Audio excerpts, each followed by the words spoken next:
రంగారెడ్డి జిల్లా చేవెళ్ల పార్లమెంటును ప్రధాన పార్టీలు ప్రతిష్టాత్మకంగా తీసుకున్నాయి. బీసీ సామాజిక వర్గంతో ఎంపీ సీటును దక్కించుకోవాలని భరోసా చూస్తుంటే భాజపా మోదీ నినాదాన్ని ఎత్తుకుంది. అభివృద్ధి సంక్షేమం పేరుతో హస్తగతం చేసుకోవాలని కాంగ్రెస్ చూస్తోంది. పోటీ చేసిన ప్రతిసారి ఓటమిని మూటగట్టుకున్న భాజపా ఈసారి గెలిపే లక్ష్యంగా కొండా విశ్వేశ్వరరెడ్డిని బరిలో నిలిపింది.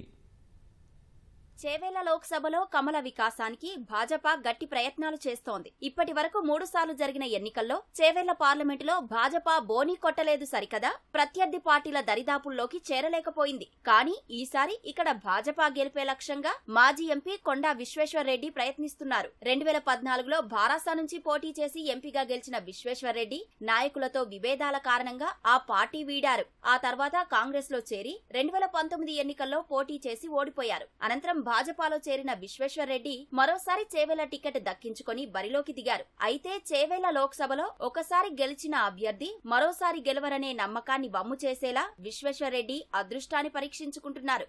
చేవెళ్ల పార్లమెంటు పరిధిలో పోటీ చేసిన ప్రతిసారి భాజపాకు పరాభవమే ఎదురైంది. 2009లో జరిగిన ఎన్నికల్లో బద్దం బాలరెడ్డి భాజపా నుంచి పోటీ చేశారు. మొత్తం పోలైన 10,85,000 ఓట్లలో 1,12,701 ఓట్లు మాత్రమే సాధించి 3వ స్థానానికి పరిమితమయ్యారు. ఆ తర్వాత 2014లో కూటమిలో భాగంగా తెదేపాకు భాజపా మద్దతు ప్రకటించింది. 2019లో జరిగిన ఎన్నికల్లో భాజపా నుంచి బి జనార్దన్ రెడ్డి పోటీ చేశారు. 13 లక్షల ఓట్లకు గాను 2,01,960 ఓట్లు మాత్రమే సాధించారు. అప్పుడు కూడా భాజపా 3వ స్థానంతోనే సరిపెట్టుకుంది. జనార్దన్ రెడ్డి అంత బలమైన అభ్యర్థి కాకపోయినా మోదీ చరిష్మాతో ఓట్ల సంఖ్యను పెంచుకోగలిగింది. అలాగే ఇటీవల జరిగిన అసెంబ్లీ ఎన్నికల్లోనూ భాజపా తన పరువు కాపాడుకుంది. పార్లమెంటు పరిధిలోని 7 నియోజకవర్గాల్లో, పట్టణ పరిధిలోని మహేశ్వరం, రాజేంద్రనగర్, షేరిలింగంపల్లి నియోజకవర్గాల్లో భాజపా 2వ స్థానంలో నిలవగా, గ్రామీణ నియోజకవర్గాలైన పరిగి, తాండూరు, వికారాబాద్, చేవేళ్లలో గట్టి పోటీ ఇచ్చి 3వ స్థానంలో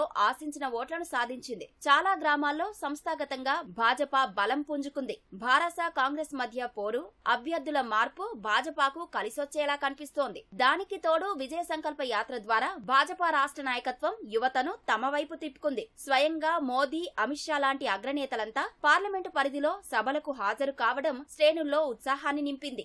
60% కాంగ్రెస్ వాళ్ళు నాకు సపోర్ట్ ఇస్తుండ్రు, 70% టీఆర్ఎస్ వాళ్ళు సపోర్ట్ ఇస్తుండ్రు. బీజేపీ రాష్ట్ర వ్యాప్తంగా 14% యావరేజ్, నా దగ్గర 21% ఉన్నది. సో బాగానే. సో ఇవన్నీ కలిపితే క్లోజ్ టు 60% ఓట్స్ నాకు రావాలి. 60% ఓట్స్ అంటే నేను 3 lakhs తోటి వెళ్తున్నాను. అంటే వాళ్ళకు మ్యాక్సిమం 25 and 10 అట్లా % ఓట్ వస్తాయి. ఆ లెక్క బట్టి చూపెడితే అట్లున్నది. బట్ మేము క్యాంపెయిన్ మొదలుపెట్టిన చాలా ముందు స్లోలీ ఇంక్రీజ్ చేసుకుంటూ వస్తున్నాము. అండ్ డెఫినెట్లీ లాస్ట్ వరకు మేము ఇంక్రీజ్ చేస్తూనే వస్తాం.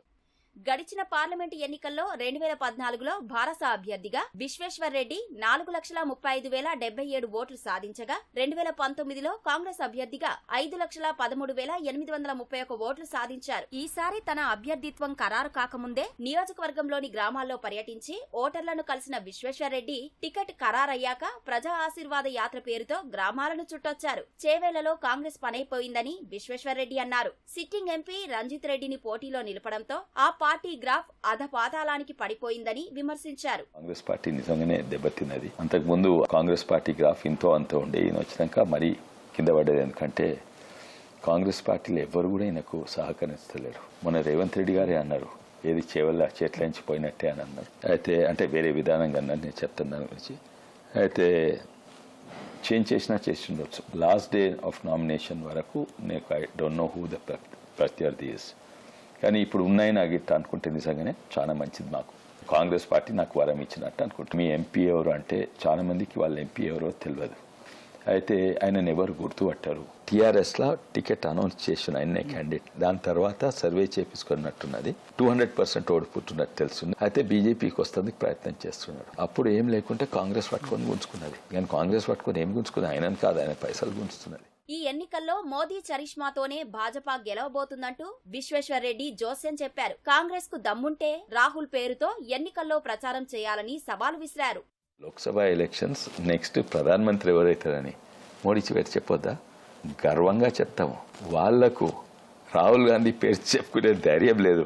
అండ్ మేము వెల్కమ్ చేస్తున్నాము రాహుల్ గాంధీ పేరు చెప్పి అడగండి ఓటు. ఎందుకంటే ఉన్న ఓట్లు పోతాయి. కానీ మేనిఫెస్టో 2047 వరకు డైరెక్షన్ మేనిఫెస్టో.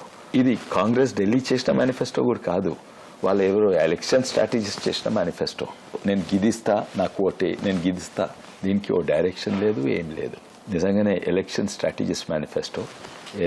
ఇదేమో డీప్గా ఆలోచించి దేశాన్ని ముందుకు తీసుకో మేనిఫెస్టో. ఇప్పుడేం కావాలి ప్రజలకు, రేపు మనం ఏం చేయాలి, ఎల్లుండి ఏం చేయాలి, దేశం నంబర్ 1. అది డిఫరెంట్.